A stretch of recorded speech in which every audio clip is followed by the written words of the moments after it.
La fillette de 7 ans pousse la lourde porte vitrée du restaurant le plus élégant de la ville. Ses petites mains serrent un carton froissé qu'elle a trouvé parmi les affaires de sa mère. Le nom Eduardo Carvalho est encore lisible, ainsi que cette adresse. Sofia regarde autour d'elle, impressionnée par l'éclat des lustres. Sa robe usée, mais propre, contraste complètement avec l'environnement luxueux. Elle s'approche du comptoir, rassemblant son courage.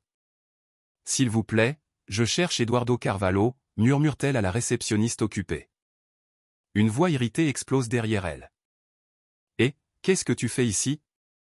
Sofia se retourne et voit une femme élégante, aux cheveux blonds parfaitement coiffés.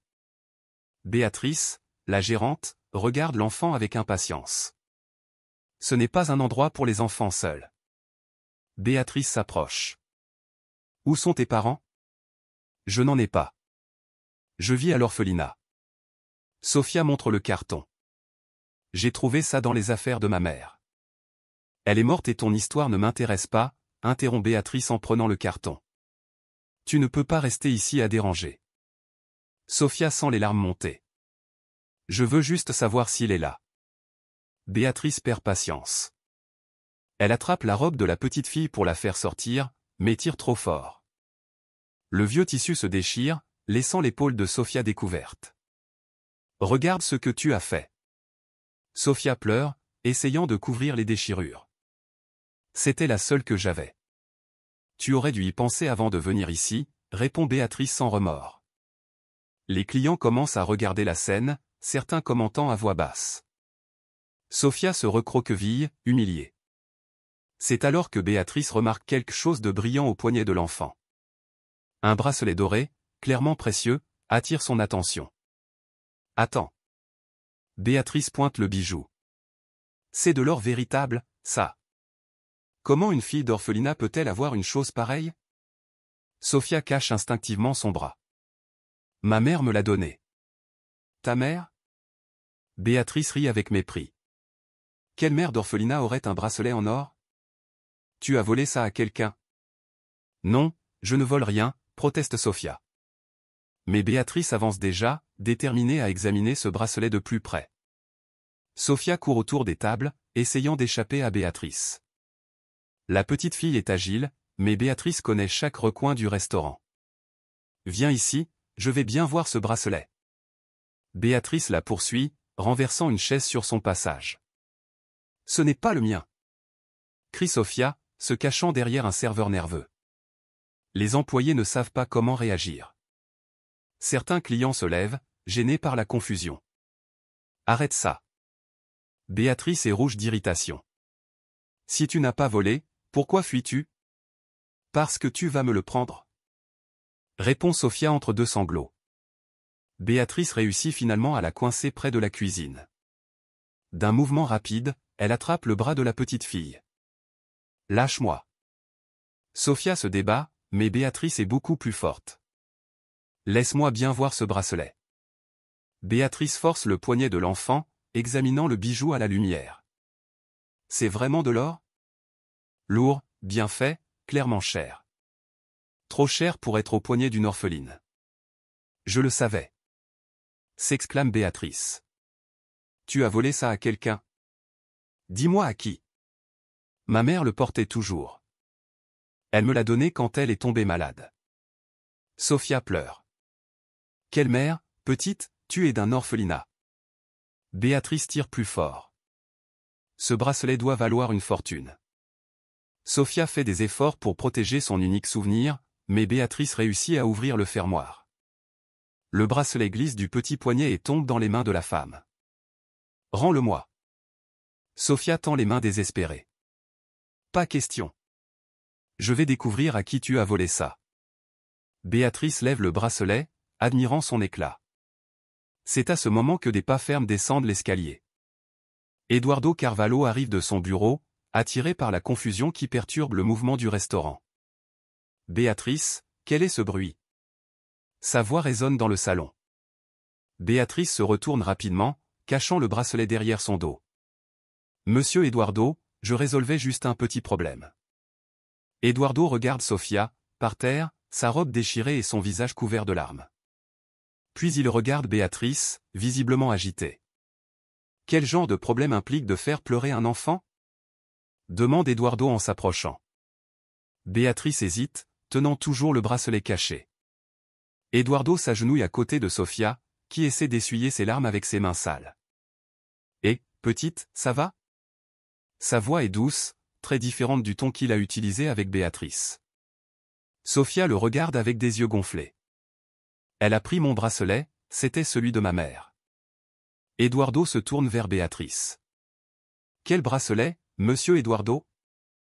Cette fille était ici à déranger les clients, tente d'expliquer Béatrice, et elle a un bracelet en or qui n'est clairement pas le sien. Montre-moi. Eduardo tend la main. Béatrice hésite, mais n'a pas le choix. Elle remet le bracelet doré à Eduardo. Au moment où le bijou touche ses mains, Eduardo ressent un étrange frisson. Il y a quelque chose de familier dans ce poids, dans cette forme.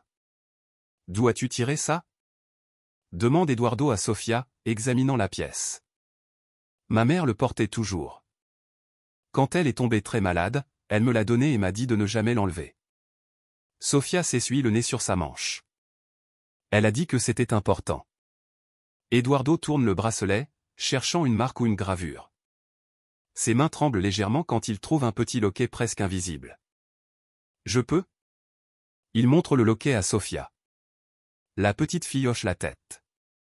Eduardo ouvre le petit compartiment et révèle une gravure minuscule, presque effacée par le temps. Pour Sofia avec amour. C'est. Eduardo lit les lettres délavées à voix haute. Son cœur s'emballe. C'est. Eduardo Carvalho. Attends. Il regarde Sofia avec une attention renouvelée. Quel est ton nom complet? Sofia Marina Santos, répond la petite fille. Pourquoi, Marina? Eduardo a l'impression d'avoir reçu un coup de poing dans l'estomac. Marina Santos. Non, attends. Elle utilisait le nom de famille adoptif. Son vrai nom était Silva. Marina Silva. Ta mère. Comment était-elle? Demande Eduardo, sa voix devenant plus basse. Elle avait de longs cheveux bruns. Elle était très belle. Elle chantait toujours quand elle était heureuse. Sofia sourit pour la première fois. Et elle parlait d'un homme qu'elle aimait beaucoup, mais qu'elle a perdu. Béatrice observe la conversation sans rien comprendre, mais perçoit que quelque chose d'important est en train de se passer. Eduardo regarde à nouveau la gravure sur le bracelet et il se souvient d'avoir fait faire des bijoux personnalisés il y a des années. Mais pour qui? Eduardo ferme les yeux, essayant de se souvenir. Il y a 10 ans, il lançait son entreprise, travaillant jour et nuit. Il y avait une employée, Marina Silva, cheveux bruns, sourire doux, toujours en train de fredonner en nettoyant. Ils ont commencé à parler pendant les quarts de nuit. Elle était différente des autres femmes qu'il connaissait. Simple, honnête, rêveuse. La relation s'est développée naturellement. Eduardo lui a acheté des cadeaux, y compris des bijoux personnalisés. Il se souvient avoir fait graver ses initiales sur certains articles. Mais ensuite, Marina a disparu. Elle n'est tout simplement plus venue travailler. Eduardo l'a cherchée, mais personne ne savait où elle était allée, comme si elle s'était évaporée. Il a supposé qu'elle s'était lassée de lui ou avait trouvé quelqu'un de mieux. Cela a fait mal à l'époque, mais Eduardo s'est concentré sur son travail et a continué sa vie. Maintenant, en regardant Sofia, il voit des traits familiers, la forme de ses yeux, la façon dont elle incline la tête quand elle pense. Sofia. Eduardo revient au présent. Quel âge as-tu? 7. J'aurai 8 ans le mois prochain. Eduardo fait les calculs rapidement. Si Marina est tombée enceinte quand ils étaient ensemble, les dates correspondent parfaitement. Ta mère, elle parlait de l'homme qu'elle aimait, elle disait son nom. Sofia hoche la tête. Eduardo. Elle parlait toujours d'Eduardo. Elle disait qu'il était bon, mais qu'il s'était perdu. Le cœur d'Eduardo s'emballe. Et pourquoi es-tu venu ici? Comment connaissais-tu cette adresse? J'ai trouvé une carte dans ses affaires. Il y avait ce nom et cet endroit, explique Sofia. J'ai pensé que peut-être qu'il pourrait m'aider. L'orphelinat n'est pas très bien. Eduardo regarde le bracelet dans ses mains, puis la petite fille devant lui. Les pièces du puzzle s'assemblent, mais il a besoin de plus de certitude. Sofia, ta mère a-t-elle laissé autre chose? Des lettres, des photos? La petite fille cherche dans la poche de sa robe déchirée et en sort un papier jauni. Elle a écrit ça quand elle était très malade. Elle a dit de le garder. Eduardo prend le papier avec des mains tremblantes. Si c'est vraiment une lettre de Marina, si elle explique ce qui s'est passé, cela pourrait tout changer. Béatrice observe sans comprendre, mais perçoit que son patron est profondément bouleversé. Eduardo déplie le papier jauni avec soin. L'écriture est tremblante, clairement celle de quelqu'un de très malade, mais il reconnaît la façon de Marina de former les lettres. Eduardo, lit-il en silence. Si quelqu'un lit ceci, je suis probablement morte. J'espère que c'est toi, mais peut-être que ce sera ma fille quand elle sera grande. Eduardo sent sa poitrine se serrer. Fille, Marina a eu une fille. J'ai fui parce que j'avais peur. J'ai découvert que j'étais enceinte et tu étais toujours si occupée, toujours à parler de tes grands projets. J'ai pensé qu'un bébé allait entraver tes rêves. Eduardo lève les yeux vers Sofia, qui le regarde inquiète. Tu vas bien? Demande-t-elle. Eduardo hoche la tête et continue de lire. Je sais que j'aurais dû te le dire, mais j'étais jeune et effrayé. Ma famille m'a rejeté quand ils ont appris la grossesse. J'ai fui vers une autre ville et j'ai élevé Sofia seule. Les mains d'Eduardo tremblent. Sofia. La petite fille devant lui s'appelle Sofia, exactement comme la fille que Marina a élevée seule. Je lui ai toujours parlé de toi, de ton intelligence et de ton travail acharné, de ton bon cœur sous toute cette ambition. J'espère qu'elle te cherchera un jour. Béatrice tente de s'approcher pour lire, mais Eduardo s'éloigne. Je suis malade, Eduardo. Un cancer, je ne vais pas guérir. Sofia ira dans un orphelinat quand je mourrai, et cela me tue de l'intérieur. Elle mérite une famille, elle te mérite. Eduardo déglutit, luttant contre les larmes. Si tu lis ceci, cela signifie qu'elle t'a trouvé. S'il te plaît, sois le père que j'ai toujours dit que tu serais. Aime notre fille comme je l'ai aimée. Pardonne-moi de t'avoir enlevé cela.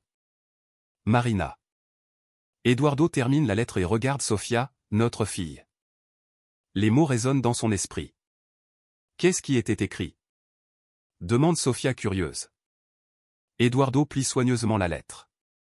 Sofia, sais-tu qui est ton père? La petite fille hoche la tête.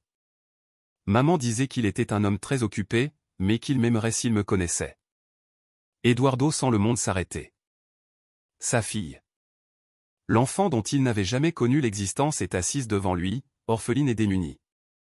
Sofia, murmure-t-il. Je suis Eduardo Carvalho. Sofia incline la tête, confuse. Vous êtes Eduardo? L'Eduardo de maman? Je crois que oui. Eduardo s'agenouille pour être à sa hauteur. Si ta mère était Marina Silva et qu'elle a travaillé avec moi il y a longtemps, alors je suis l'Eduardo dont elle parlait. La petite fille l'étudie attentivement, comme si elle comparait l'homme devant elle aux histoires qu'elle avait entendues de sa mère. Maman dit que vous aviez des yeux gentils quand vous n'étiez pas en colère, commande Sofia. Et que vous souriez d'une manière spéciale. Eduardo ne peut s'empêcher de sourire, même les larmes aux yeux. Et que disait-elle d'autre? Que vous aimiez la bonne nourriture, c'est pourquoi vous avez ouvert un restaurant. Sofia regarde autour d'elle. Ce restaurant? Oui, ce restaurant, confirme Eduardo. Béatrice intervient finalement. Monsieur Eduardo, c'est très pratique, ne croyez-vous pas? Cette fille apparaît ici avec une histoire toute prête. Béatrice. Eduardo se lève, tenant toujours le bracelet et la lettre. Vous avez déchiré la robe d'une enfant. Vous avez essayé de lui prendre le seul souvenir qu'elle avait de sa mère morte. Je protégeais l'établissement, se défend Béatrice. Comment aurais-je pu savoir qu'elle était ma fille?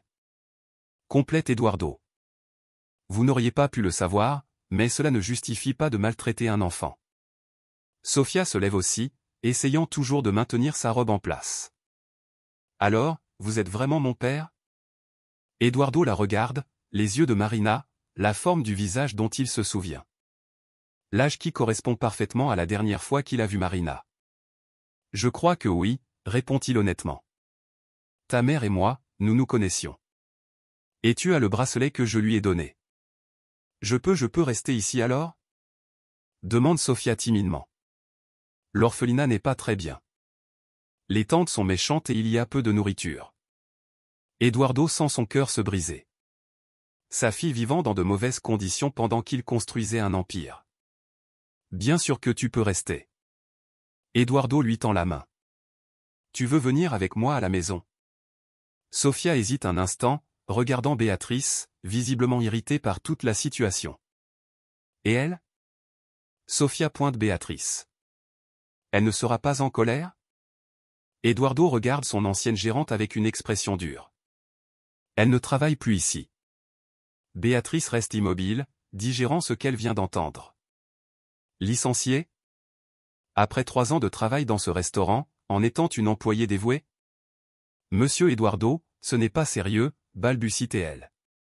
À cause de cette situation, à cause de la façon dont vous avez traité une enfant, corrige Eduardo, tenant la main de Sofia, indépendamment de qui elle est. Les autres employés observent en silence. Carlos, le plus ancien des serveurs, chuchote à sa collègue, « Je n'ai jamais vu le patron aussi bouleversé. » Mais je faisais mon travail. Proteste Béatrice. Une enfant seule dans le restaurant avec un bracelet cher. N'importe qui se méfierait. N'importe qui lui parlerait, ne lui déchirerait pas sa robe, répond fermement Eduardo. Sofia lui serre la main, toujours effrayée par toute cette confusion. Monsieur Eduardo, Carlos s'approche prudemment. Puis-je préparer quelque chose pour la petite? Elle semble avoir besoin de manger. Eduardo regarde Sofia, qui est effectivement maigre et fragile. Sofia, tu as faim? La petite fille hoche timidement la tête. Préparez le plat pour enfants, demande Eduardo, et apportez une chemise propre, la plus petite que vous ayez. Béatrice prend son sac derrière le comptoir, toujours incrédule. Monsieur Eduardo, quand toute cette histoire sera éclaircie, j'espère que vous vous souviendrez de qui a toujours été loyal ici. Votre loyauté n'inclut pas la gentillesse envers les enfants, répond Eduardo. Prenez vos affaires. Béatrice se dirige vers la porte, mais s'arrête près de Sofia. J'espère que tu seras très heureuse avec ta nouvelle famille, dit-elle avec un sourire forcé, qui ne cache pas l'amertume. Sofia se cache davantage derrière Eduardo. Au revoir, Béatrice, dit Eduardo sèchement. Après son départ, l'ambiance dans le restaurant s'allège. Les employés reprennent leur travail, mais tous jettent des regards curieux à Sofia. Papa. Murmure Sofia. La première fois qu'elle utilise le mot, elle était très en colère contre moi. Eduardo s'agenouille à côté d'elle. Certaines personnes se fâchent quand elles ne comprennent pas les choses, mais ce n'était pas de ta faute. Carlos revient avec un plateau et une petite chemise. Voici la princesse. Sofia lui sourit timidement. C'est la première fois depuis des heures que quelqu'un est gentil avec elle. Montons au bureau, suggère Eduardo. Là, tu pourras manger tranquillement et nous pourrons mieux parler. En montant l'escalier, Sofia se retourne une fois, comme si elle s'attendait encore à voir Béatrice revenir. Dans le bureau d'Eduardo, Sofia se change pendant qu'il organise quelques papiers. La chemise de l'uniforme lui va comme une petite robe, mais elle est propre et confortable. Bien mieux, sourit Eduardo quand elle sort de la salle de bain. Carlos a apporté un plateau avec du poulet grillé, du riz, des haricots et du jus d'orange. Sofia s'assied dans la grande chaise et mange lentement, savourant chaque bouchée. La nourriture ici est bonne, commente-t-elle entre les bouchées.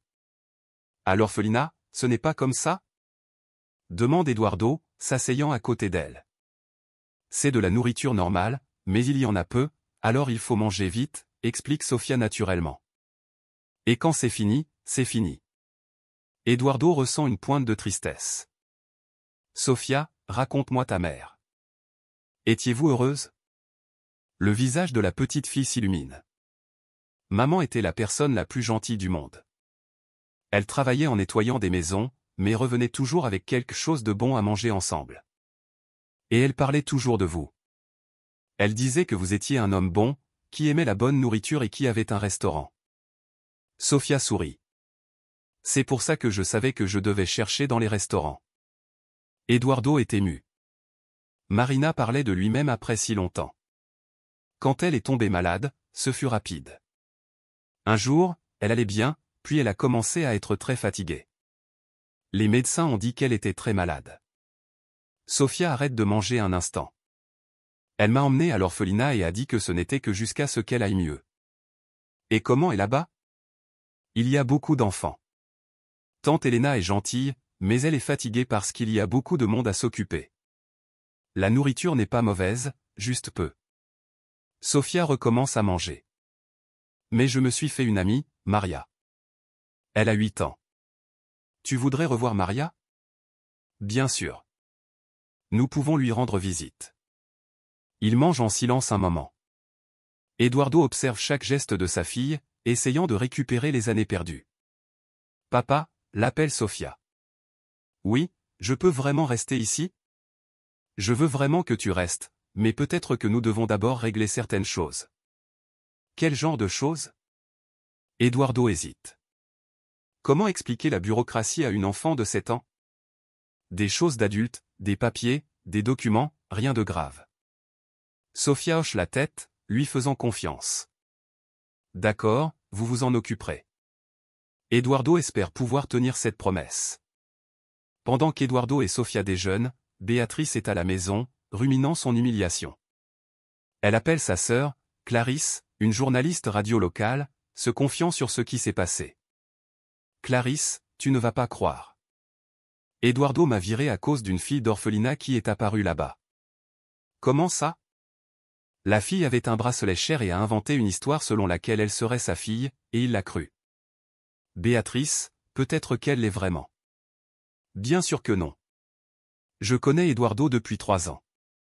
Il n'a jamais mentionné avoir de fille. Béatrice devient plus agitée. La fille est clairement en train de le manipuler. Clarisse, curieuse. Ce serait une histoire intéressante. Exactement. Une orpheline manipulant un riche homme d'affaires. Quelqu'un devrait dénoncer ça.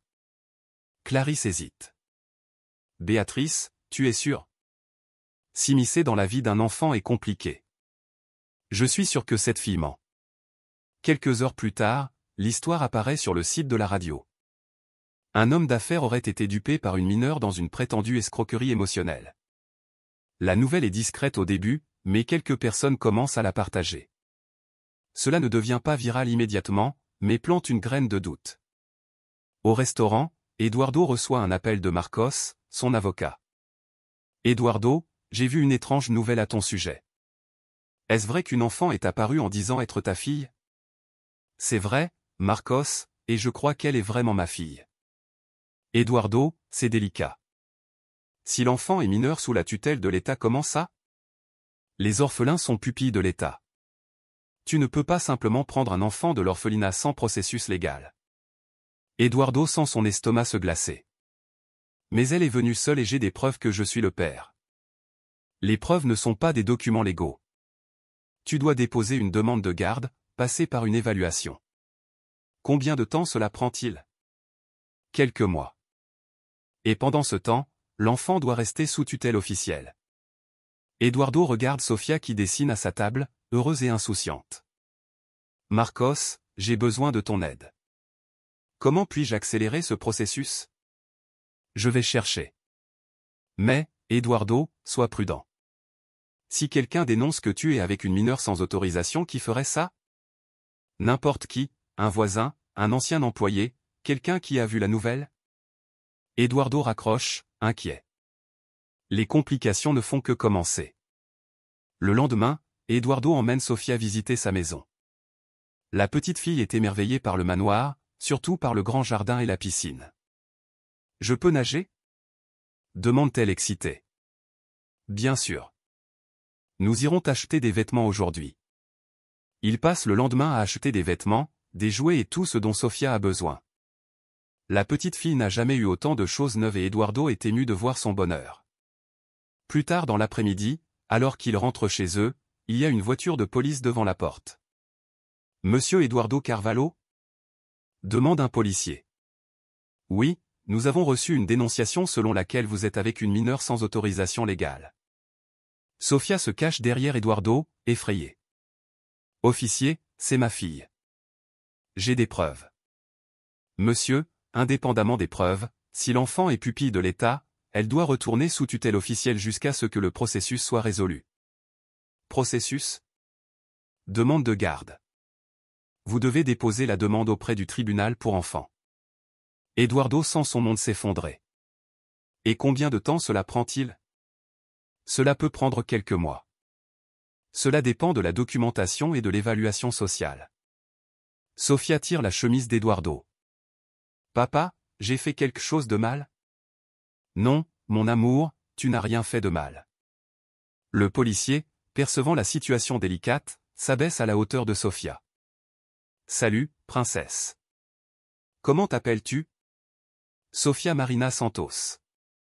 Sofia, connais-tu l'orphelinat São Francisco? Oui. J'y habitais. Tu es partie de là sans prévenir. Sofia rougit. Je me suis enfui pour chercher mon père. Le policier regarde Eduardo avec compréhension.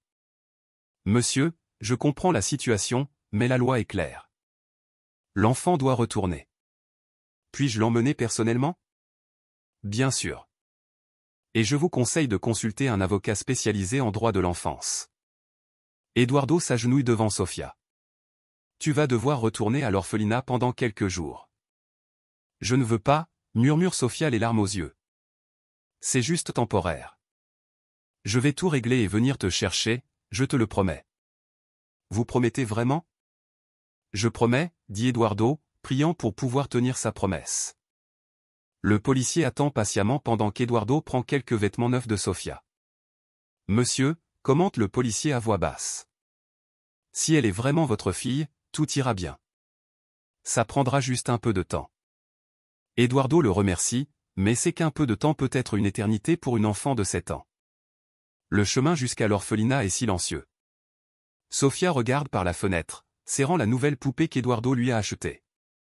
Papa, vous promettez de m'appeler tous les jours et de me rendre visite chaque fois que vous le pourrez? Quand ils arrivent à l'orphelinat São Francisco, Donna Helena les reçoit avec un mélange de soulagement et d'inquiétude. Sofia, j'étais inquiète pour toi, dit-elle en serrant la petite fille. Tu ne peux pas partir comme ça sans prévenir. Désolée, tante Helena, mais j'ai trouvé mon père. Sofia pointe Eduardo. Donna Helena regarde Eduardo avec curiosité.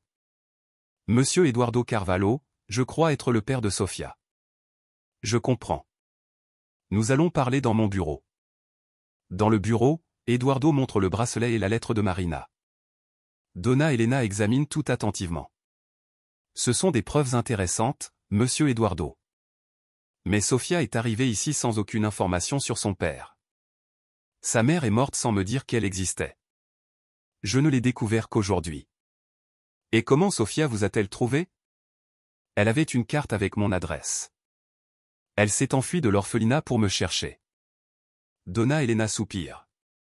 Monsieur Eduardo, je comprends la situation, mais Sofia est pupille de l'État. Je ne peux pas simplement vous la remettre. Que dois-je faire? Déposer une demande de garde au tribunal pour enfants. Il vous faudra un avocat, une évaluation sociale, une preuve de revenu. Combien de temps cela prend-il? Normalement, entre 3 et 6 mois. Sofia, qui écoutait tout en silence, commence à pleurer. 6 mois. Eduardo s'agenouille à côté d'elle. Sofia, ça passera vite et je serai toujours là. Monsieur Eduardo, intervient Donna Helena. Je peux vous aider autant que possible. Sofia est une enfant spéciale. Si vous êtes bien son père, j'espère que tout se résoudra rapidement. Merci. Et Sofia, Donna Helena se tourne vers la petite fille. Tu peux recevoir des visites les samedis et dimanches. Tous les samedis et dimanches? Demande Sofia pleine d'espoir. Tous les samedis et dimanches, promet Eduardo. Au moment de se dire au revoir, Sofia serre fort Eduardo. Je t'aime, papa. Je t'aime aussi, ma fille, plus que tout. Eduardo quitte l'orphelinat le cœur brisé, mais déterminé à se battre pour sa fille. Peu importe le temps que cela prendra, il ramènera Sofia à la maison. Eduardo passe la nuit blanche, appelant des avocats spécialisés en droit de l'enfance. Marcos le met en contact avec la docteure Regina, l'une des meilleures dans le domaine. Monsieur Eduardo, j'ai vu votre dossier. C'est compliqué, mais pas impossible. Que puis-je faire pour accélérer? Premièrement, nous déposerons la demande dès demain. Deuxièmement, j'ai besoin de toutes les preuves que vous avez. Troisièmement, nous demanderons un test ADN pour confirmer la paternité. Combien de temps pour le résultat? Le test, environ 10 jours. Le processus complet peut prendre de 2 à 4 mois si tout se passe bien. Eduardo se sent un peu plus optimiste. Et pendant ce temps, Sofia reste à l'orphelinat, mais vous pouvez lui rendre visite régulièrement, et cela aide le processus. Y a-t-il un risque qu'il refuse ma garde? Si vous êtes bien le père biologique et que vous avez des conditions financières et psychologiques adéquates, il n'y a aucune raison de refuser. Eduardo fixe le rendez-vous pour le lendemain et tente de dormir, mais n'y parvient pas. Il n'arrête pas de penser à Sofia seule à l'orphelinat. Le lendemain matin, il se rend directement à l'orphelinat pour rendre visite à sa fille. Sofia court l'embrasser quand elle le voit. « Vous êtes venu. J'ai promis que je viendrais, comment s'est passée la nuit? » Maria était contente de me revoir. Je lui ai dit que j'avais trouvé mon père. Eduardo discute avec Donna Elena de la routine des visites et de l'autorisation de promener Sofia les week-ends. Peut-elle sortir avec moi avec une autorisation judiciaire? Oui, je vous aiderai avec les papiers. Eduardo passe toute la journée avec Sofia, l'emmenant déjeuner à l'extérieur et au parc. Pour la première fois, elle agit comme une enfant normale, jouant et riant. Papa, quand je rentrerai à la maison, je pourrai avoir un chien. Tu peux avoir le chien que tu veux. L'après-midi, au moment de la laisser à l'orphelinat, Sofia ne pleure pas. Elle serre fort Eduardo et murmure, « Je sais que vous viendrez me chercher bientôt. » Comment sais-tu? Parce que vous m'aimez vraiment. Maman disait toujours que ceux qui aiment vraiment n'abandonnent jamais. Eduardo quitte l'orphelinat plus déterminé que jamais. Marina avait raison. Il n'abandonnera jamais Sofia. Sur le chemin du retour, il appelle la docteure Regina. Commençons le processus demain. Je veux que ma fille revienne le plus vite possible. Parfait. Nous allons nous battre pour elle. Eduardo sourit pour la première fois depuis des jours. La lutte ne fait que commencer. 2 semaines après le début du processus légal, Eduardo reçoit un appel de la docteure Regina. Eduardo. Donna Elena a trouvé des documents importants dans le dossier de Sofia. Quel genre de documents? Des rapports médicaux et des déclarations que Marina a faites lorsqu'elle a amené Sofia à l'orphelinat. Eduardo se rend immédiatement à l'orphelinat, où Donna Elena le reçoit avec un dossier sur la table. Monsieur Eduardo, en révisant le dossier de Sofia pour aider au processus, j'ai trouvé des choses pertinentes. Elle ouvre le dossier soigneusement. Ceci est le rapport médical de Marina lorsqu'elle a amené Sofia. Eduardo lit le document. Il est dit qu'elle avait un cancer en phase terminale. Oui. Et ici, Donna Elena pointe un autre papier. Marina a spécifiquement mentionné le nom du père. Eduardo sent son cœur s'accélérer. Qu'a-t-elle dit exactement? Que le père de l'enfant s'appelait Eduardo Carvalho, homme d'affaires dans la restauration, et que vous vous êtes séparés avant qu'elle ne découvre la grossesse. C'est exactement ce qui s'est passé. Et il y a plus. Marina a demandé que si quelque chose lui arrivait, nous essayions de vous localiser, mais à l'époque, nous n'avions ni les ressources ni le personnel pour effectuer ce type de recherche. Eduardo est ému. Marina voulait qu'il sache pour Sofia. Donna Elena, cela peut-il aider le processus? Bien sûr. Cela prouve que Sofia n'a pas inventé l'histoire. Et nous avons d'autres témoignages également. D'autres témoignages? Les enfants qui partageaient une chambre avec Sofia. Elle confirme que Sofia parlait toujours de chercher son père. Maria, en particulier, se souvient de conversations détaillées. Eduardo pense à l'importance de ces dépositions. Puis-je leur parler? Je vais arranger ça. Et, monsieur Eduardo, il y a quelque chose de curieux. Sofia a toujours été très déterminée à retrouver son père. Elle s'est même enfuie 2 fois avant la fois où elle vous a trouvé. 2 fois? Oui. Elle revenait toujours parce qu'elle ne savait pas où chercher. Jusqu'à ce qu'elle trouve ce carton parmi les affaires de sa mère. Eduardo est ému, imaginant Sofia essayant de le trouver seule. Où est Sofia maintenant? Au réfectoire. Elle vous demande tous les jours. Quand Eduardo trouve Sofia, elle court l'embrasser. La petite fille semble plus maigre, mais garde son sourire. Papa, tante Elena a dit qu'elle avait trouvé des papiers importants. Oui. Des papiers qui vont t'aider à rentrer à la maison bientôt. Encore combien de temps, Eduardo? Il hésite. Comment expliquer un processus légal à une enfant? Encore quelques semaines, mais tout se passe bien. Sofia le serre plus fort. D'accord, j'attends. Eduardo quitte l'orphelinat, pensif sur tout le processus, mais un doute le tracasse. Comment Béatrice a-t-elle réagi si rapidement au restaurant? Pourquoi était-elle si sûre que Sofia mentait? Il décide de rendre visite à d'anciens employés du restaurant pour mieux comprendre le comportement de Béatrice. Carlos, le plus ancien des serveurs, reçoit Eduardo chez lui. Monsieur Eduardo, puis-je dire une chose sur Béatrice? Bien sûr, Carlos. Elle a toujours été très autoritaire, voulait tout savoir ce qui se passait au restaurant et n'aimait pas quand vous accordiez de l'attention à d'autres personnes. Comment ça? Vous vous souvenez de la fois où cette cliente est tombée malade et que vous l'avez aidée? Béatrice a été irritée toute la journée. Eduardo se souvient vaguement de l'épisode. Et avec les enfants? Ah, avec les enfants, elle a toujours été impatiente. Elle disait qu'un restaurant n'était pas un endroit pour que les enfants fassent du désordre. Pensez-vous qu'elle connaissait Sofia avant? Carlos hoche la tête. Non, monsieur. Béatrice n'a jamais mentionné connaître aucun enfant. Elle n'aimait même pas parler de famille ou d'enfants. Eduardo rend visite à 2 autres employés, mais les informations sont similaires. Béatrice était possessive par rapport au travail, mais il n'y avait aucun signe qu'elle connaissait Sofia auparavant.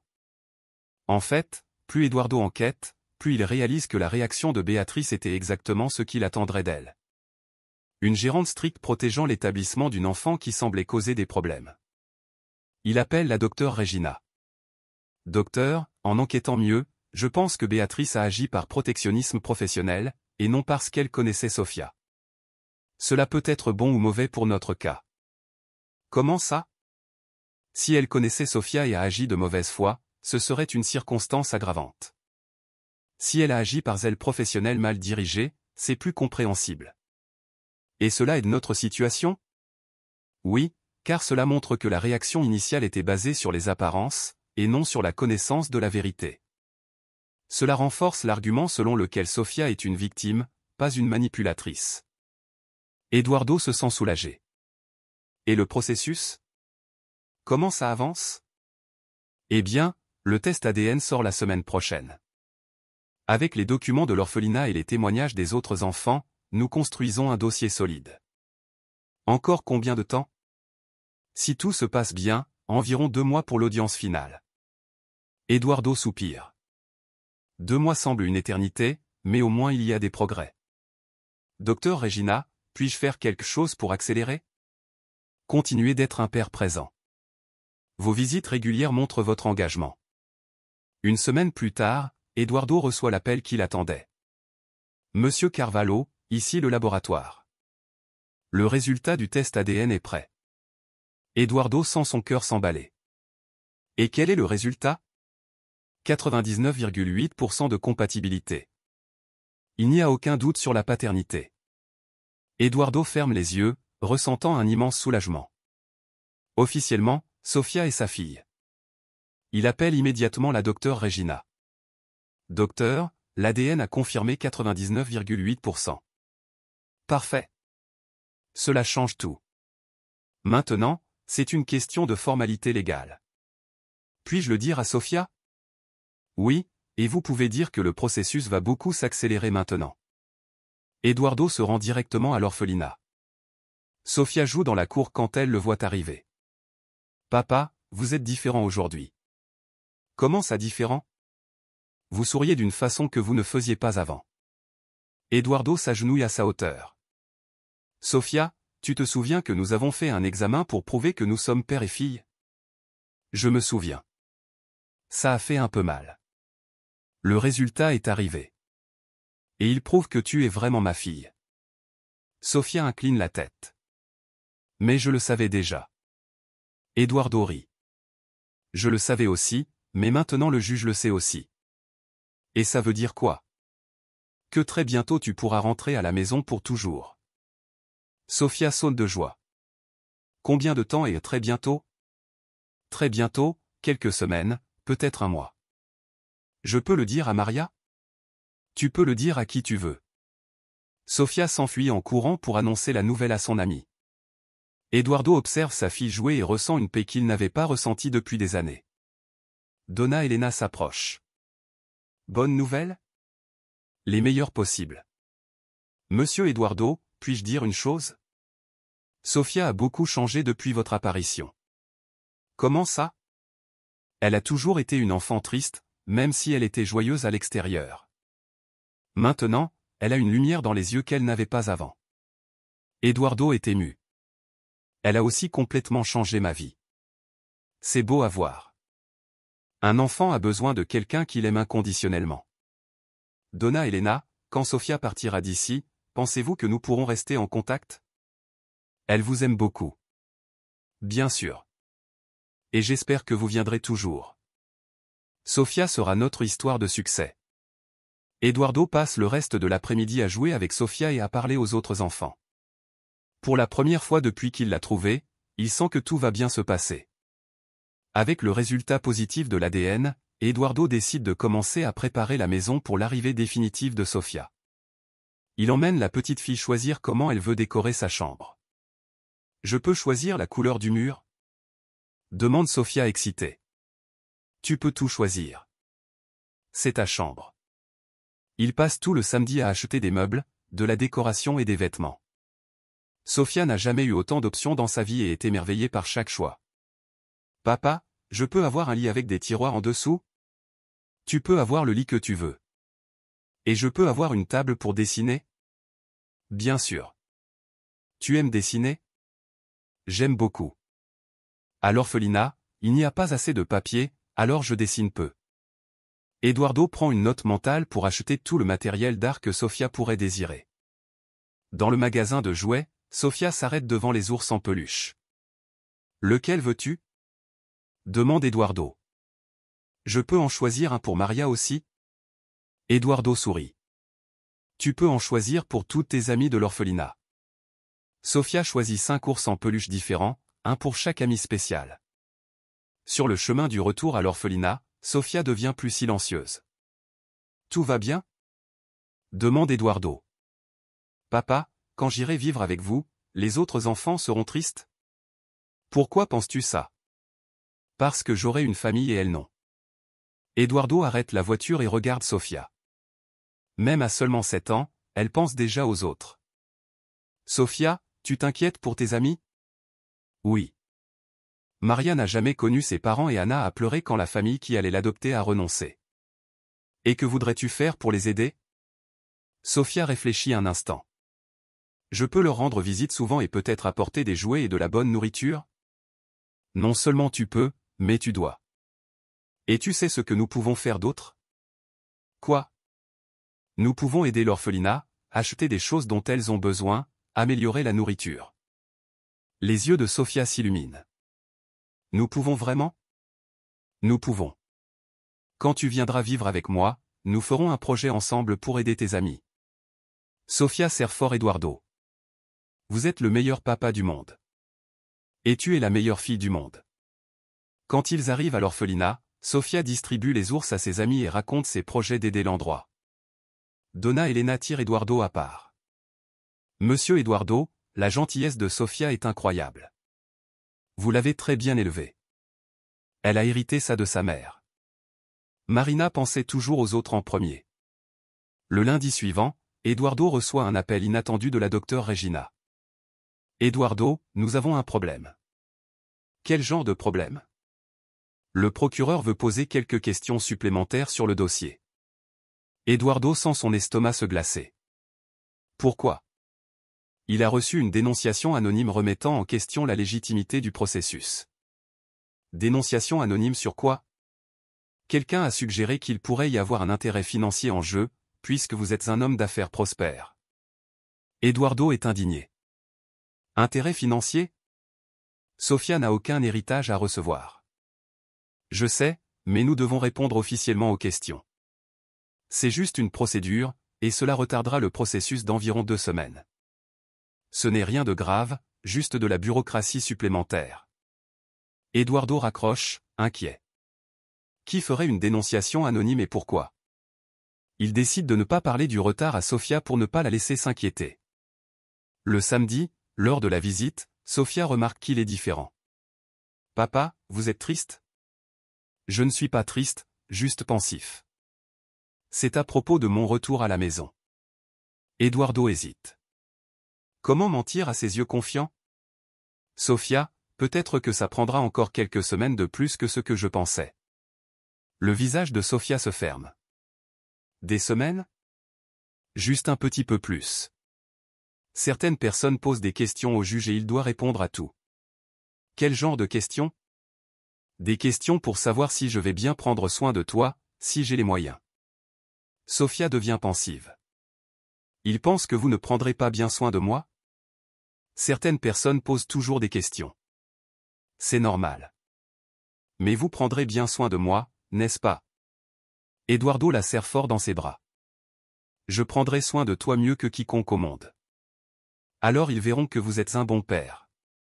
Eduardo est ému par la confiance innocente de Sofia. Cet après-midi-là, Donna et Elena tirent Eduardo à part pour parler. Monsieur Eduardo, quelqu'un du tribunal pour enfants a appelé pour poser des questions sur Sofia. Quel genre de questions? Sur son comportement ici, si elle a déjà mentionné un intérêt pour l'argent ou les choses chères. Eduardo fronce les sourcils. Et qu'avez-vous répondu? La vérité, que Sofia est une enfant normale qui n'a jamais montré d'intérêt matériel, qui voulait juste retrouver son père. Eduardo la remercie, mais continue de se demander qui essaie de saboter le processus. La réponse arrive une semaine plus tard, de manière inattendue. Béatrice apparaît au restaurant d'Eduardo, visiblement nerveuse. « Monsieur Eduardo, j'ai besoin de vous parler. » « Béatrice, que faites-vous ici? » « C'est à propos de la dénonciation anonyme. » « Je sais qui l'a faite. » Eduardo est surpris. « Vous savez? C'était ma sœur, Clarisse, la journaliste. » « Pourquoi? » Béatrice prend une profonde inspiration. Après la publication de son premier article, son patron s'est fâché. Il a dit qu'elle n'avait pas vérifié les faits correctement. Et puis, Clarisse a eu peur de perdre son emploi quand elle a su que vous alliez obtenir la garde de Sofia. Elle a pensé que si elle prouvait qu'il y avait quelque chose de suspect, elle pourrait se racheter auprès de son patron. Eduardo est indigné. Alors, elle a inventé une dénonciation? Elle n'a pas inventé, mais elle a exagéré certaines choses. Elle a dit qu'il était suspect que vous acceptiez Sofia si rapidement, qu'il pourrait y avoir un intérêt économique. Quel intérêt économique? Sofia n'a pas d'argent du tout. Je sais, c'est pourquoi je suis venu ici, parce que je sais que vous aimez vraiment Sofia. Eduardo regarde Béatrice, essayant de comprendre ses motivations. Pourquoi m'aidez-vous maintenant? Parce que je vous ai vu ensemble au parc la semaine dernière. La façon dont Sofia vous regarde, c'est de l'amour véritable. Vous nous suiviez? Non, je me promenais et je vous ai vu. Sofia riait, jouait.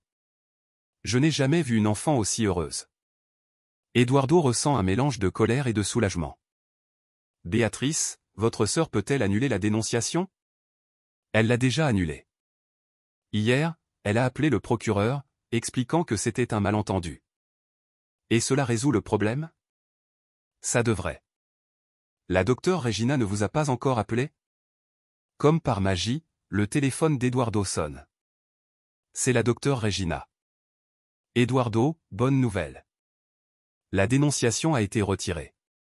Nous pouvons fixer l'audience finale pour la semaine prochaine. Eduardo ressent un immense soulagement. La semaine prochaine? Le juge veut régler ça rapidement. Il a dit que le dossier est clair et qu'il n'y a aucune raison de prolonger. Eduardo raccroche et regarde Béatrice. Merci d'avoir éclairci cela. Monsieur Eduardo, pardonnez-moi pour tout ce qui s'est passé. Sofia est une fille spéciale et vous êtes un vrai père. Eduardo lui tend la main. Merci, Béatrice. Quand elle s'en va, Eduardo appelle l'orphelinat. Donna Elena, puis-je parler à Sofia? J'ai une surprise pour elle. Bien sûr. Elle sera très heureuse. Eduardo sourit. Finalement, tout se résout. Le jour de l'audience finale arrive. Eduardo se lève tôt, plus nerveux qu'il ne l'avait imaginé. Il met son meilleur costume et va chercher Sofia à l'orphelinat. Papa, et si ça se passe mal? Demande Sofia dans la voiture, tripotant nerveusement son bracelet. Ça ne se passera pas mal, mais même si ça arrivait, je n'abandonnerai pas. Promis? Promis. Au tribunal, la docteure Regina les accueille, mais semble un peu tendue. Eduardo, le juge veut poser quelques questions supplémentaires à Sofia. Quel genre de questions? Pour s'assurer qu'elle veut vraiment vivre avec vous et qu'elle n'est pas influencée. Eduardo est inquiet. C'est normal? C'est le protocole dans les affaires qui ont attiré l'attention du public. Dans la salle d'audience, le docteur Mendes, un juge expérimenté, les reçoit avec sérieux. Bonjour.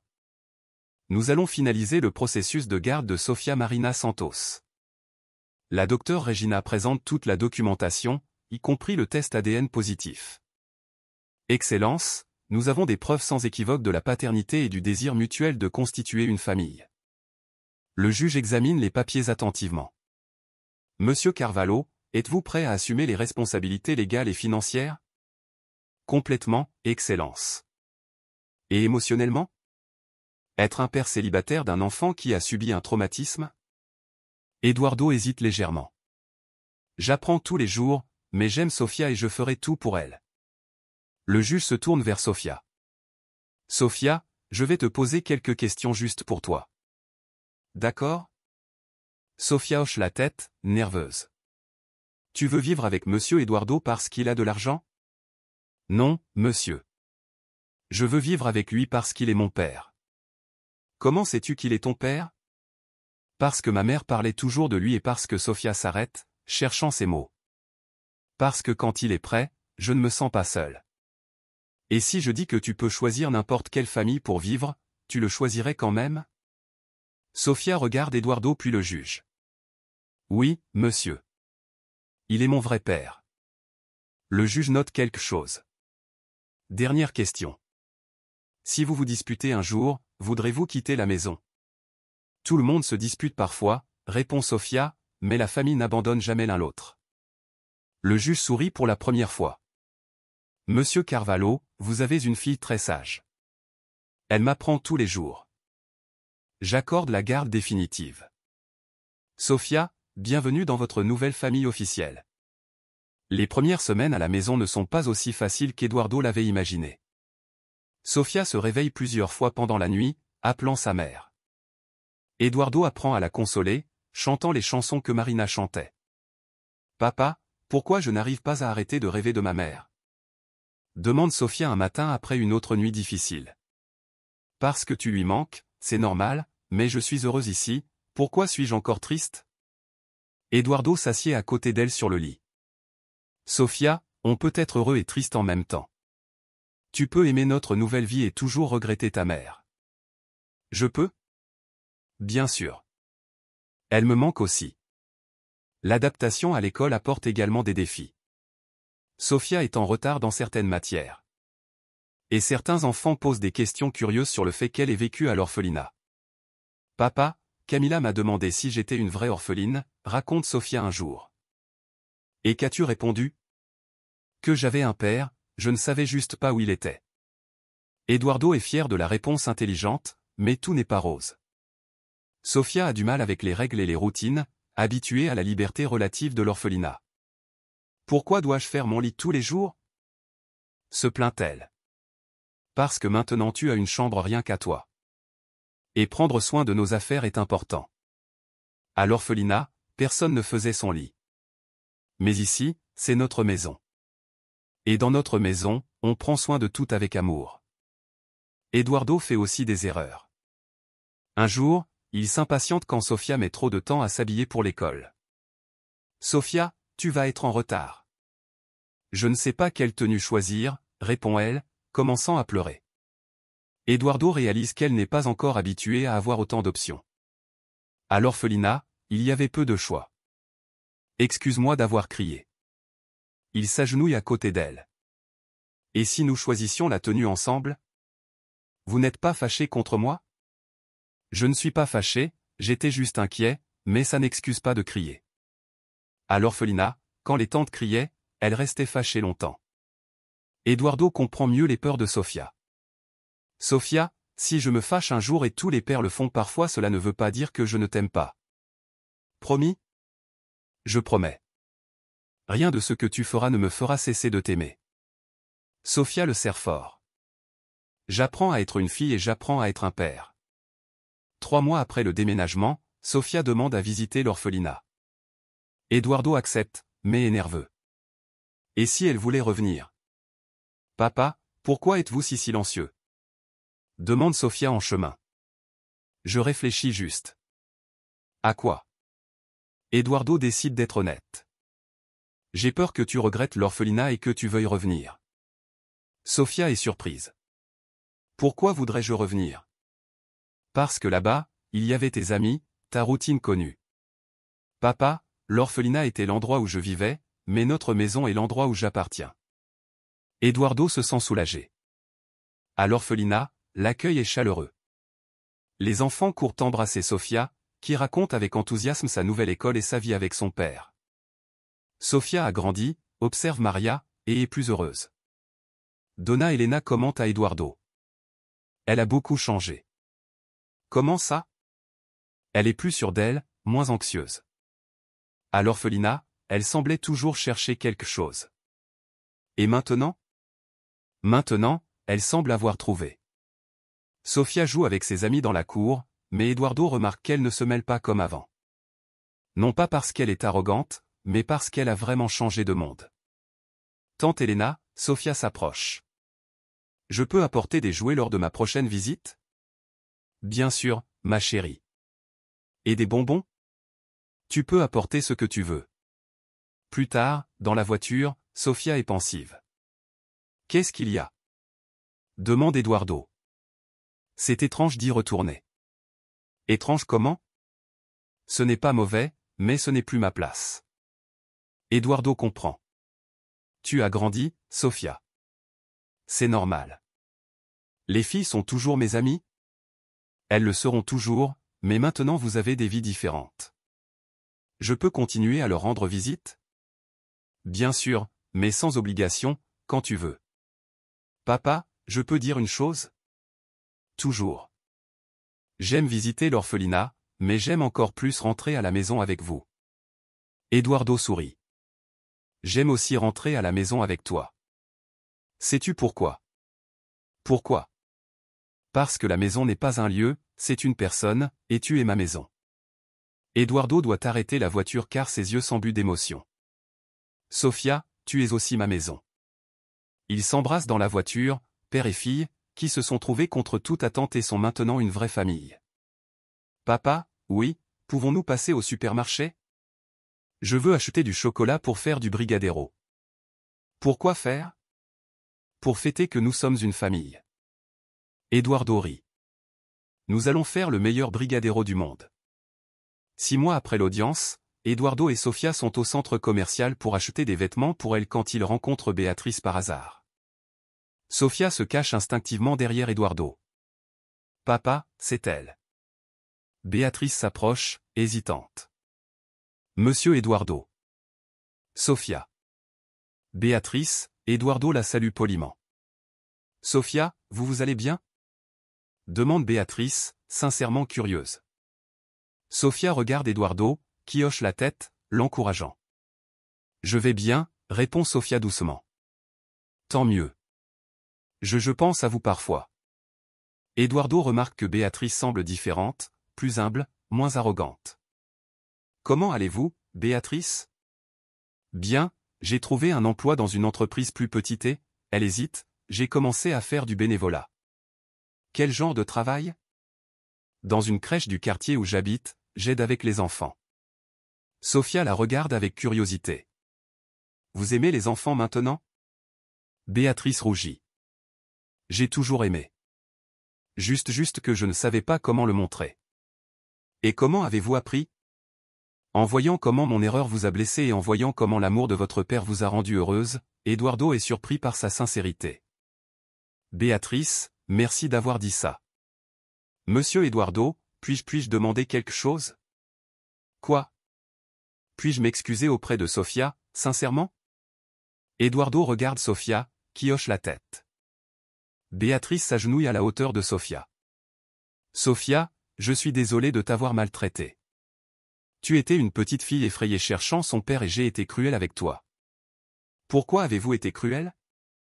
Demande Sofia avec une curiosité enfantine. Pourquoi? Parce que j'étais en colère contre la vie et je me suis défoulé sur toi qui n'avais aucune faute. Et maintenant vous n'êtes plus en colère? Non. J'ai appris que quand on est malheureux, on ne peut pas rendre les autres malheureux aussi. Sofia réfléchit un instant. Mon père a dit que tout le monde mérite une seconde chance. Votre père est très sage. Je vous pardonne, dit Sofia simplement, mais vous ne pouvez plus être méchante avec les enfants. Je promets que non. Eduardo est ému en voyant la maturité émotionnelle de sa fille. Béatrice, continue Sofia. Vous voulez venir chez nous un jour? Je peux vous montrer ma chambre? Béatrice est surprise. Tu m'inviterais? Si vous promettez d'être gentille. Je promets. Eduardo intervient gentiment. Et si nous laissions ça pour plus tard? Quand tout le monde sera prêt. Béatrice comprend.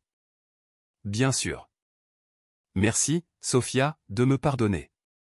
De rien. Ma mère a dit que pardonner fait du bien à celui qui pardonne. Béatrice se lève les larmes aux yeux. Votre mère avait raison. Un an après leur rencontre, Eduardo décide de fêter la date. Il demande à Sofia comment elle aimerait célébrer. Je peux choisir? Demande Sofia animée. Tu peux tout choisir. Je veux faire un pique-nique au parc et inviter les filles de l'orphelinat. Seulement elles? Et Donna, Elena et Carlos du restaurant qui a été gentil avec moi le premier jour. Eduardo sourit. Sofia se souvient toujours de ceux qui ont été gentils avec elle. Le jour du pique-nique, Eduardo prépare un panier avec tous les plats préférés de Sofia. Elle l'aide à faire des sandwichs, fière de ses compétences culinaires nouvellement développées. Papa, je peux vous dire un secret? Toujours. Le premier jour où je vous ai vu, je savais que vous étiez mon père.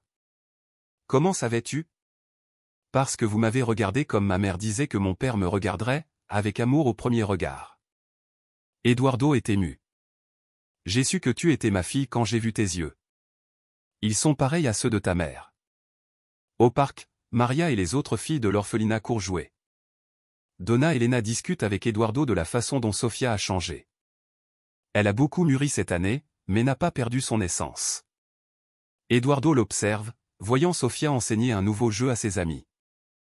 Non, elle reste notre Sofia, seulement maintenant elle a des racines. Carlos arrive avec une tarte qu'il a faite spécialement pour l'occasion.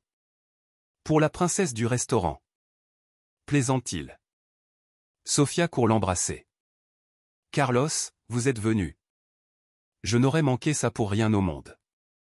Pendant le goûter, Sofia porte un toast avec du jus d'orange. Je veux remercier tout le monde d'être ici et je veux remercier mon père de n'avoir jamais abandonné. C'est nous qui te remercions de l'avoir trouvé, répond Donna Elena.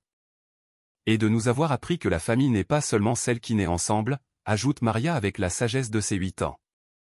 Quand le soleil commence à se coucher, les invités s'en vont. Eduardo et Sofia restent seuls dans le parc, allongés sur la couverture, regardant les nuages.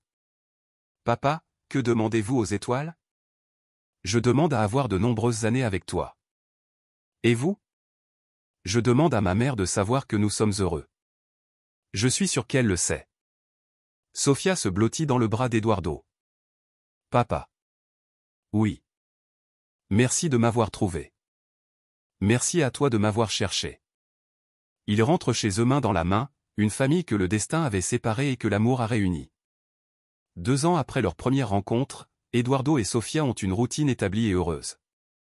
Sofia, maintenant âgée de 9 ans, réussit bien à l'école et maintient des amitiés avec ses nouveaux camarades de classe ainsi qu'avec les filles de l'orphelinat.